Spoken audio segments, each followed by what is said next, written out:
ক্যাসেমিরোকে নিয়ে মৌসুমের সেরা একাদশ ঘোষণা করল উয়েফা, যেখানে সুযোগ পেয়েছেন ব্রুনো উইলিয়ামস, রোমেরোরা। এছাড়া পেদ্রো সোলাঙ্কিরা সুযোগ পেয়েছেন এই সেরা একাদশে। উয়েফার সেরা একাদশ নিয়ে বিস্তারিত থাকছে প্রতিবেদনে। দীর্ঘ 17 বছর, হ্যাঁ, টটেনহ্যামের মতো একটি ক্লাব যাদের তারকার কমতি হয়নি কখনো, সেই ক্লাবটি 17 বছর পর জিতেছে কোনো ট্রফি।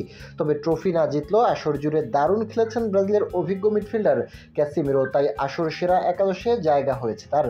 যেখানে অ্যাটাকিংয়ের জায়গা পেয়েছেন Spanish youngster Nico Williams, Solanke ও লিওনের উইঙ্গার চেরকি। তবে মিডফিল্ডে রাজত্ব রানার্স আপ দল ম্যানচেস্টার ইউনাইটেডের। দলের দুই অভিজ্ঞ তারকা ব্রাজিলিয়ান ক্যাসিমিরো ও পর্তুগিজ ব্রুনো ফার্নান্দেস জায়গা করে নিয়েছেন মিডে। এছাড়া জায়গা পেয়েছেন বার্গ। ডিফেন্সে জর্গামের সাথে কোচ পোরো জায়গা করে নিয়েছেন, সাথে আসরের সেরা খেলোয়াড় ক্রিস্টিয়ানো রোমেরো আছেন। গোলবারে জায়গা করে নিয়েছেন টটেনহ্যামের গোলকিপার ভিকারিও। গত বুধবার ইউরোপিয়ান ফুটবলের দ্বিতীয় স্তরের এই ট্রফি জিতে উচ্ছ্বাসে ভেসেছে টটেনহ্যাম। বুধবার সেবাস্তিয়ানে 1-0 গোলে তারা ফাইনাল জিতেছে। ট্রফির বাইরে আরেকটি অর্জনের দিকে তাকিয়েছিল ইংলিশ প্রিমিয়ার লিগ টেবিলের 16 ও 17 নম্বরে থাকা এই দল।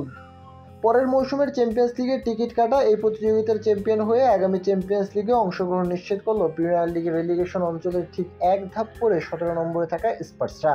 প্রিমিয়ার লিগের চলমান মৌসুমে দুইবারের দেখাতেই টটেনহ্যাম হারিয়েছিল ম্যান ইউকে। কারাবাও কাপের কোয়ার্টার ফাইনালে 7 গোলের থ্রিলারও জিতেছিল অ্যাঙ্গো পোস্তেকোগলুর দল।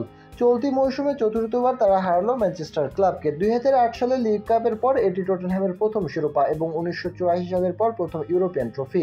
42তম মিনিটে জনসন করেন ম্যাচের একমাত্র গোল। বক্সের বাইরে থেকে পাপেসারের ক্রস অগোছালো ইউনাইটেড রক্ষণভাগে থামাতে পারেনি। গোলকিপার আন্দ্রে ওনানা জায়গা মতো ছিলেন, কিন্তু জনসন ও ইউনাইটেড ডিফেন্ডার লুকশ গোলমুখের সামনে এগিয়ে গেলে দুজনের গায়ে লেগে বল জালে ঢুকে যায়।